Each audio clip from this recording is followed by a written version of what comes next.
Hey guys, it's Key and I'm back with another video, and today we're going to be talking about Monday Night Raw.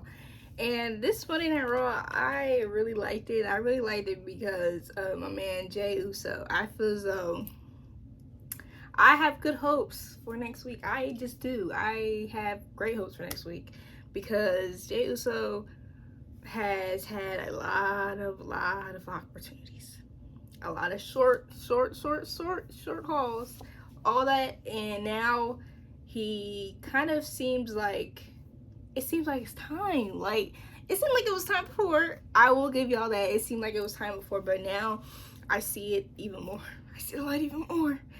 But then again, there's always the bloodline that's lurking, and now Judgment Day on top of it. So I'm very nervous though for him because he has a lot of ops. And his family did not want to see him be great. So I don't know. It's just energy that he gave when it came to that promo with Braun Breaker was amazing. And I always knew Jey would be able to kick it into seriousness because a lot of people kind of doubted that because he says yeet a lot. But at the same time, this is right-hand man, main event Jey Uso. Y'all really think he was not going to say that? Was not going to go down in the ring with a good promo against somebody who is a rookie? Odd, but okay. Uso Penitentiary, like, okay. His record is pretty long. His list is long, you know. He's a very successful superstar. The way y'all be doubting him is crazy to me. It's crazy. But countering the spear with a spear, I knew he was not gonna eat a spear by Braun Breaker in a traditional way because his cousin is a spear. His cousin is the spear at the moment. So of course he was not gonna just let this man charge up the spear right in front of his face. No. But getting into the order of actual events, how Raw actually went down. Opening was CM Punk, which I feel as though he's made a little time opening Raw, which I ain't even mad at. Him and Rhea, they've been opening Raw really, like, when I think of the good, like, some important episodes of Raw, we thinking of those two opening. Now, CM Punk got real serious. I don't think we've seen this CM Punk in a very long time, obviously, but we haven't seen this type of CM Punk. He's very serious, and this right here is going to be the end. I think it's going to be the end. Hopefully it's going to be the end of the Drew McIntyre story with CM Punk. And these two are on the same page of wanting to break each other down, be each other's worst enemy, be the end of one another, trying to actually end each other. This is feeling like a main event. Hell in a Cell is getting really serious because he basically promised to make him bleed. Okay? And Drew was not on yesterday's episode, sorry. But I have a little sneaking suspicion that he may pop up on NXT since CM Punk will be on NXT today. I don't know, but y'all know how hater Drew works. Y'all know how hating Drew works, you know. Drew is a hater. He gonna hate. He gonna take any time to rain on CM Punk's parade. So, he might pop up. But Pete Dunne versus Sheamus, Pete Dunne took the dub, and he gotta tell me how he get this shillelagh everywhere. Like, y'all need to let me know how this man gets this shillelagh everywhere he goes. He comes out with a shillelagh. Like, how? Like, is it just, do you take that on your carry-on? Like, do they not question you, bro? Like, the shillelagh comes with you everywhere, and that's how he beat Sheamus with a little. He took him with the I don't even know how you call it. It was basically a distraction to get what he really wanted, cricket bat, which crazy because, like, bro, another weapon. How that big old bat was just, nobody was seeing. The ref did not see. The refs was down this episode. This episode of Raw, the refs was, they taking a little page out of I ain't gonna talk about Pierce because I like Pierce, but Pierce has not had a good time being a good GM, you know. Pierce, get your refs under control. Get your show under control because you're not doing it. I'm sorry, but you're not doing it. We need help. Like, Raw is everywhere. We need some type of management because go back to SmackDown because you can't handle these superstars Raw. But then again, you can't handle the Bloodline either. So it's a lose-lose. Pierce, he's gotta get better. Pierce just has to get better. But I see my girl Natalya in the ring, and this Pure Fusion Collective is getting a little interesting. I don't know how they're gonna add something with this group because it's something missing, something lacking in this group, but something needs to change.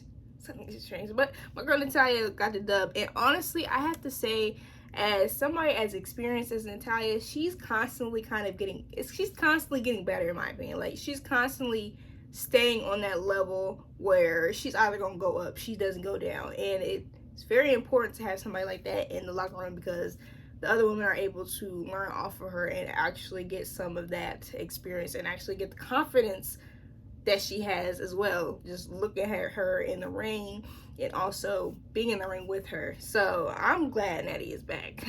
Hopefully she can get herself in a like main storyline, or there gets some storyline in this Pure Fusion Collective type of thing. But that's the only way that I'm actually gonna be interested in the story of Pure Fusion Collective, because I'm not there yet. You know, they're cool women, but at the same time, together I just don't see it. I'm just not seeing it.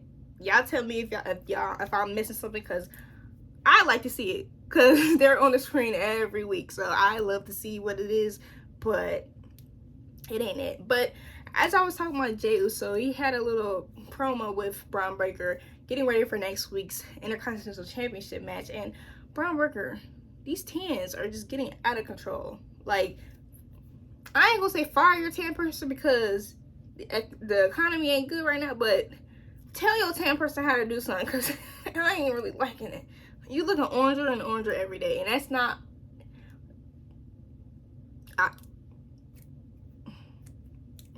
But Braun said something crazy to Jey, that he's done more than Jey has in his 14 years in his career. Maybe he means singles career. Maybe that's what he means when it comes to Jey, because, sir, Jey Uso main evented WrestleMania. You ain't been in a WrestleMania yet. But, hey, hopefully that's what he means. Hopefully that's what he means, because... But Braun's never been in a Money in the Bank match. Being in a Money in the Bank match, even if you lose, is a great opportunity, and it's... Whatever. Those two were cooking, basically. But those two were cooking. And the chemistry is there. It's actually kind of... I don't want to say it's disappointing, because there's also... There's so many matches that's on the blood card that deserve to be there. But at the same time, a match with Jey Uso and Braun Breaker for the IC Championship would have been a good match to put on that card. It would have been a great match. But, hey, sooner Jey could be a champion, the better. I ain't mad at it. You know what I'm saying? I don't care how long he got that belt. He need to have that belt. The next one will be the New Day versus Judgment Day. And I knew the Judgment Day was going to lose when Xavier came up to Rhea Ripley, the Terror Twins, and Jey Uso in that promo. I knew it. I just knew it. I'm sorry. I just knew it. And honestly, I will say that Xavier was the MVP of that match, because he was going in. He was going in, and that really... I feel as though that right there might open a lot of people's eyes to Xavier was as a singles competitor, just seeing him in that ring. And it hurts me. It hurts me to see the New Day kind of break. And hopefully, if they do separate and more so focus on being single stars, it's not in a place of betrayal or hatred, because I just think that a group that has stood the test of time deserves better than that. I just think it does, and especially a historical group as New Day deserves better than that, period. I understand Xavier Woods' side of saying, like, hey, Kofi, I didn't want nobody else to come out here, but did you invite the LWO? And Kofi's side of wanting to have the LWO because of the Judgment Day makes sense.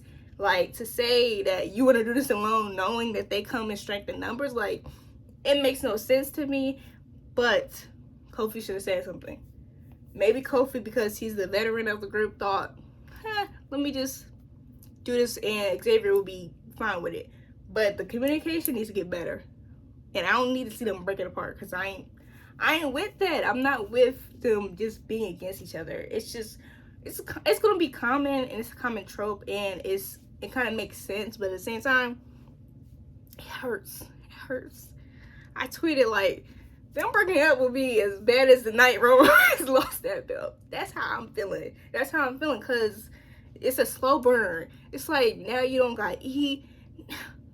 Don't do that to me, please. I don't know. It's just, I ain't feeling it. And the Miz was talking to Braun Strowman, talking about, you ain't think I could handle Bronson Reed? I think Miz gonna go back to his roots, and I'm happy for it.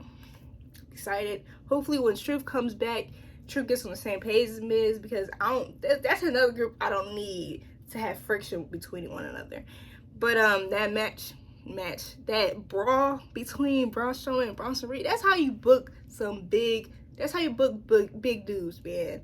The outside of the ring, I love it when they leave the ring. I love it when they have those brawls, because I love that type of destruction. Now, they was pretty extra.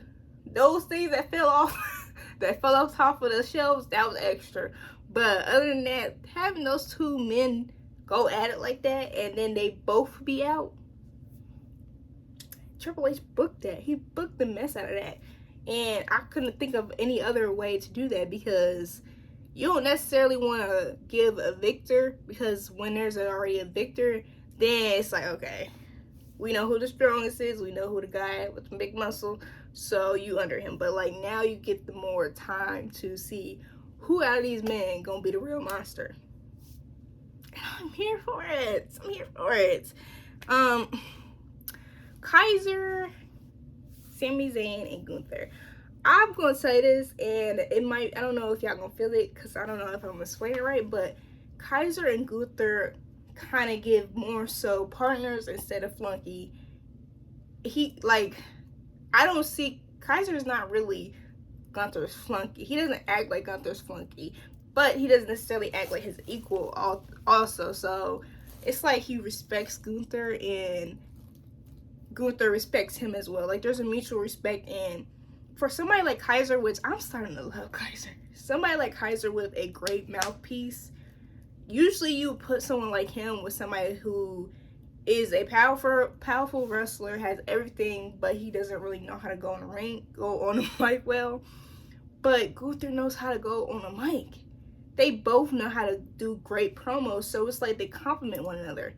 And I just love that. I love that. And Sammy was trying to put a rift, and that's another thing. Why they keep trying to rift my groups? They're trying to rift my groups. I understand Gunther not really wanting Sammy to have a championship opportunity between him, but it's only right. It's only right, and it makes sense. So Gunther, he's gonna have to hold that and give Sammy a chance.